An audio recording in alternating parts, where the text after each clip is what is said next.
My guest today is an Intuitive Energy Balancing Practitioner that lives in Ladner, British Columbia.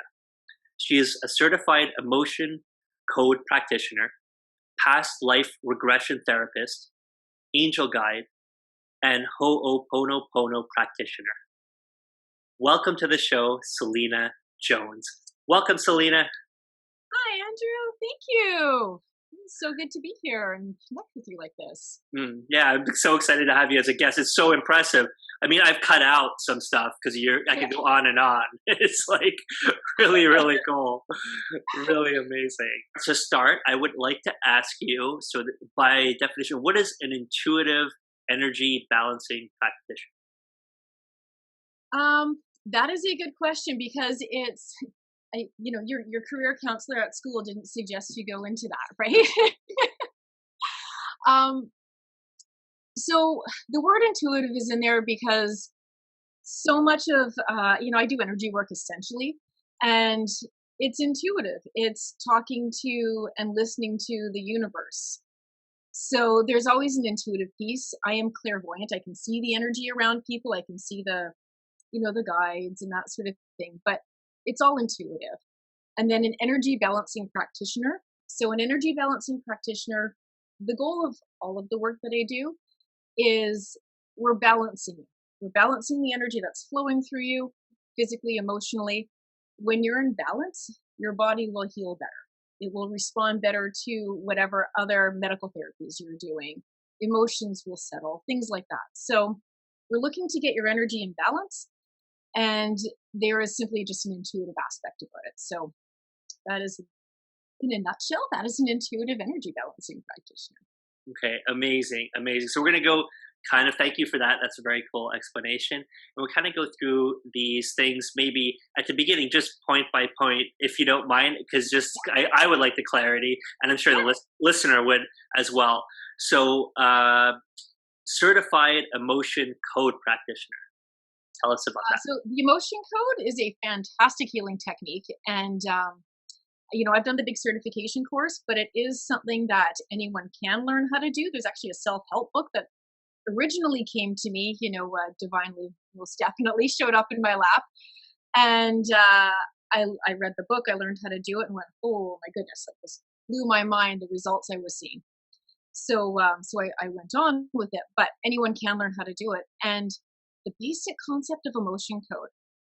When we talk about, again, energy balancing, the energy flows through our body, comes in generally through the crown, from God, source, universe, whatever everybody's happy calling it, flows through your body, goes out your hands, out your feet, into the earth.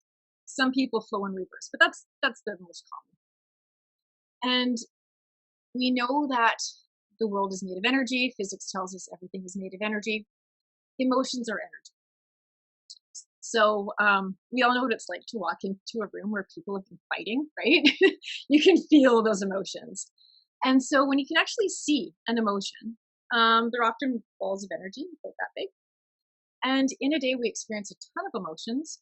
Usually we process them when we let them go. But there are definitely times when we don't let them go and they get stuck. So it's like if this is flowing like a river, you get these trapped emotions. It's like having rocks in the river stuck in your body.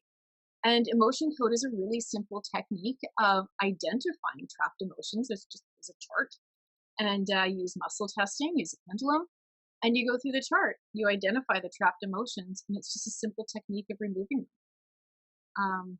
The successes I've had with it have just been wonderful, within myself, within my family, and then within clients. So that is emotion code. Okay, very cool, very cool. So this technique you're able to use to help other people, and you're also able to use the same techniques on yourself to help yourself. Absolutely, yeah. Past life regression therapist. That sounds interesting. I love doing past life regressions. So in a typical one-on-one session with me, I'm doing most of the talking. I'm talking to your guides. I'm just telling you who's with you. I'm okay. We're blocked here. Now let's do this. But in a past life regression, it's such an exciting or interesting experience because it's the client that's doing the talking. I lead them into a kind of meditative state and just ask the right questions. And it opens the door to a past life coming up. And you experience, you remember the past life. And in the same way, your childhood, positive and negative, affects how you see the world as an adult. Your past life, your past lives, significant events can also affect how you are in the world today. So we identify some of those things and can work on healing them, and maybe seeing some of the common people that you've had past lives with. So that's just I really enjoy them.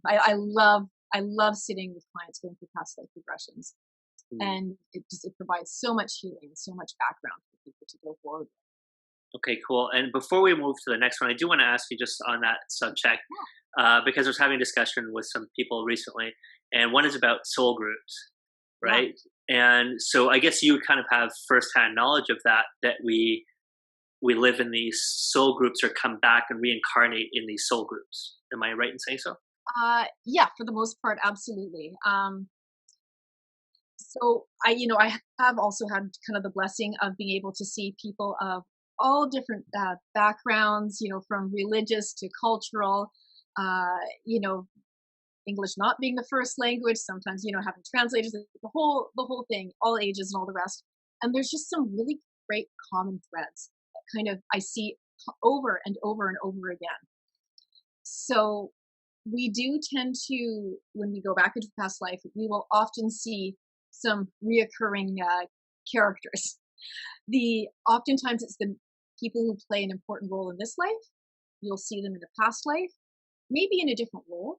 My husband has been, this time we're romantic partners. I've seen us as, fighting on a battlefield together, kind of partners in arms, that sort of thing. I've seen other lifetimes where due to a class system, we couldn't be together.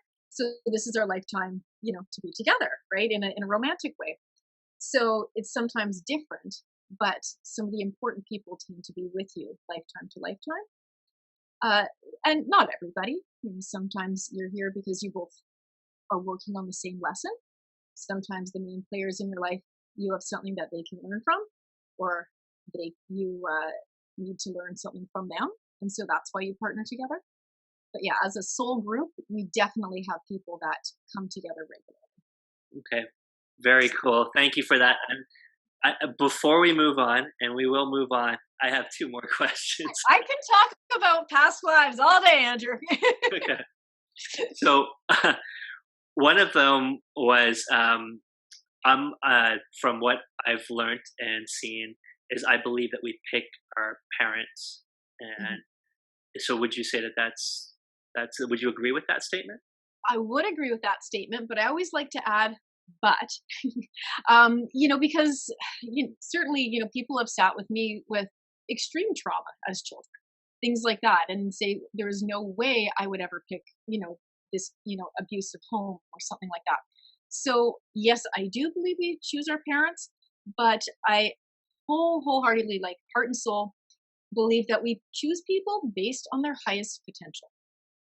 And then people use their free will to rise to that potential or to be an abuser, things like that. So